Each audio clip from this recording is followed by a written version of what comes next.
الحمدللہ علی احسانہ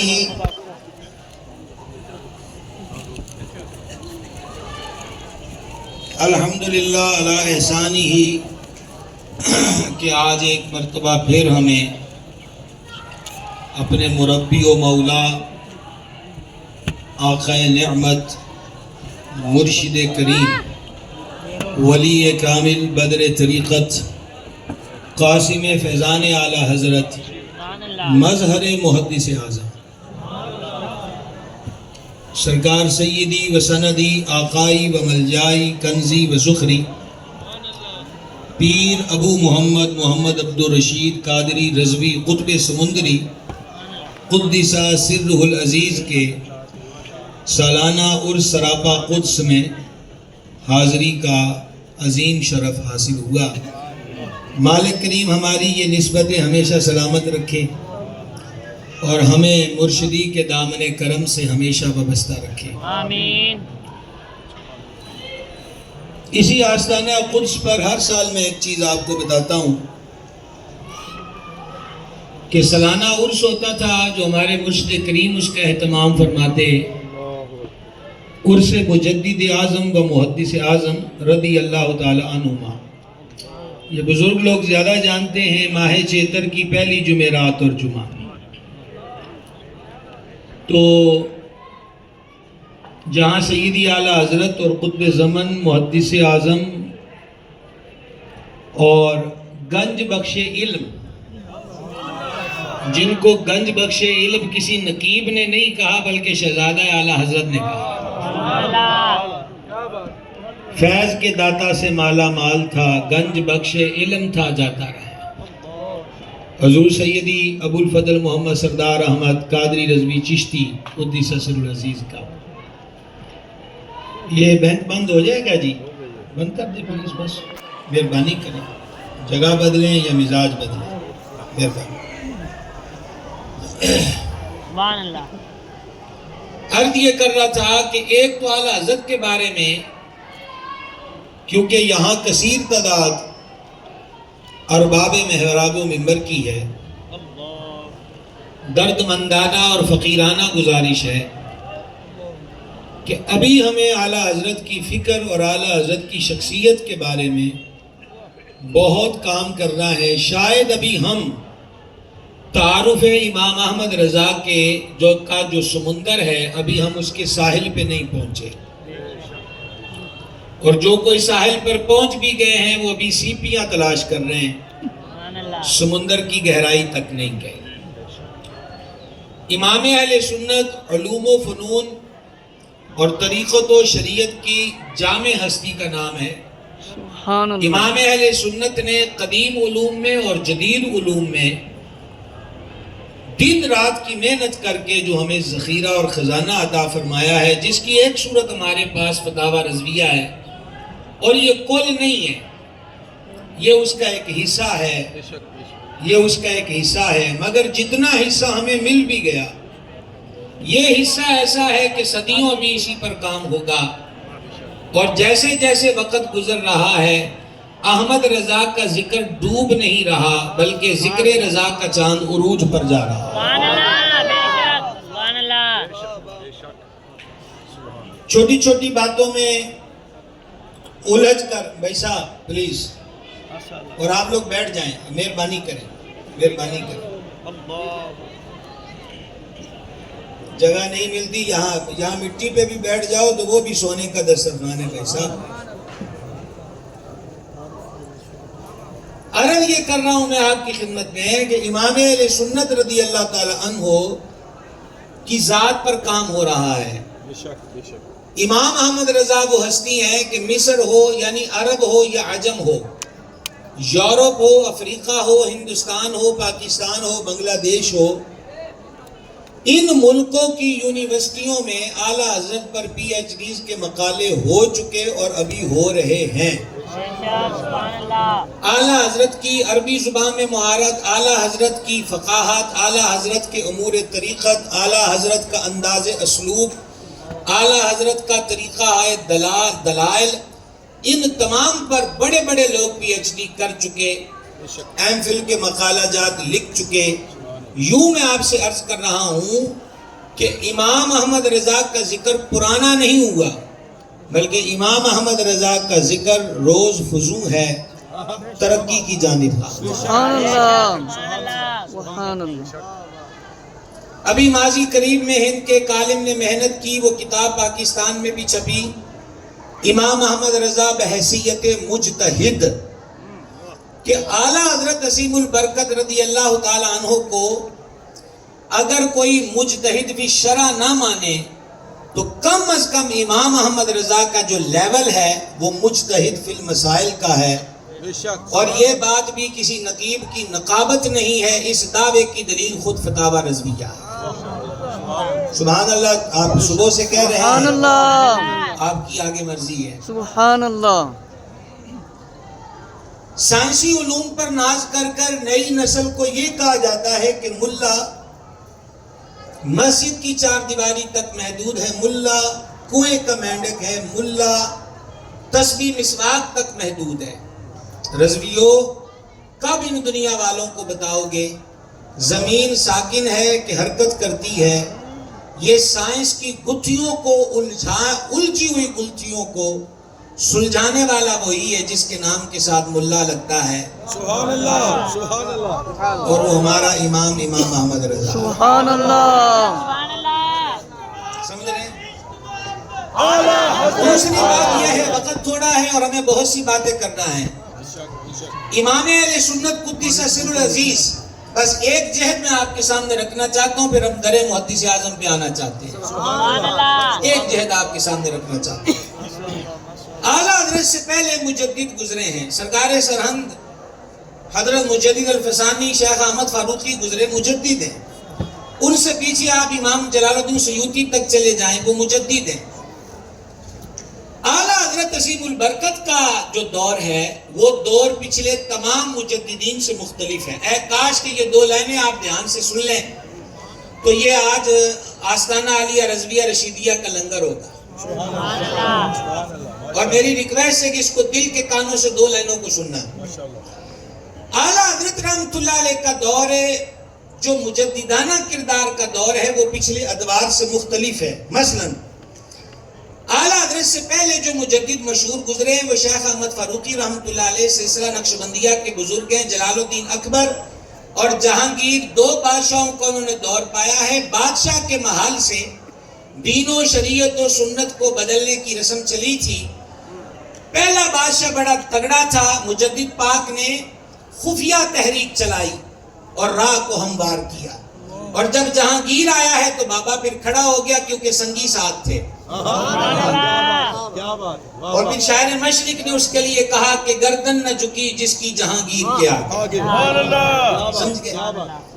کوئی شک نہیں ہے کہ حضرت مجدد پاک نے بادشاہ کے محل سے اٹھنے والی بری رسموں کا رد کیا، جیسا کہ بادشاہ کو سجدہ کرنا، جیسا کہ اس کے محل میں آ کر یہ کہنا کہ اللہ اکبر اور جواب والا کہ جل جلالہ، جیسا کہ گائے کی قربانی پر پابندی، جیسا کہ ایکتا کا دن منانا کہ اس دن ہندو آگ نہیں جلاتے تھے، تو یہ بادشاہی آرڈر تھا کہ مسلمان بھی ان کے ساتھ بھائی چارہ کریں اور کسی چولہے کے اندر آگ اس دن نہ جلے۔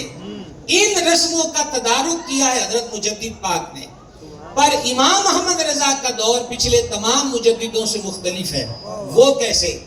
اعلیٰ حضرت کا دور نئی ایجادات کا دور ہے۔ سبحان یہ اللہ۔ دھیان سے سننا، امام احمد رضا کا دور نئی چیزیں، سائنس جو تھی وہ سیک پکڑ رہی تھی، معاشرے کے اندر نئے آلات آ رہے تھے، نئی مشینری آ رہی تھی۔ پچھلے مجدد کوئی مسئلہ ہوتا تھا تو قال اللہ و قال رسول اللہ کلیئر نظر آتا تھا، پڑھ کے سنا دیتے تھے، پر جس دور میں غوث پاک کا نائب احمد رضا آیا ہے وہ دور بڑا ہی اوکھا دور تھا، سبحان اللہ۔ نئی ایجادات کا دور تھا۔ مثال کے طور پر اس دور کے اندر گرامو فون چل پڑا، وہ بڑی پلیٹیں ہوتی تھیں، پھر آپ میں سے بڑوں نے وہ کیسٹیں دیکھی ہیں، وہ تو اب ہمارے بچپن کی بات ہے، اور اب تو ہر چیز موبائل کے اندر آ گئی۔ گرامو فون ایک پلیٹ گھومتی تھی جس پہ ریکارڈنگ ہوتی تھی۔ اب امام اہل سنت کے دور میں یہ سوال ہوتا ہے کہ گرامو فون پہ قرآن ریکارڈ کرنا کیسا؟ ایک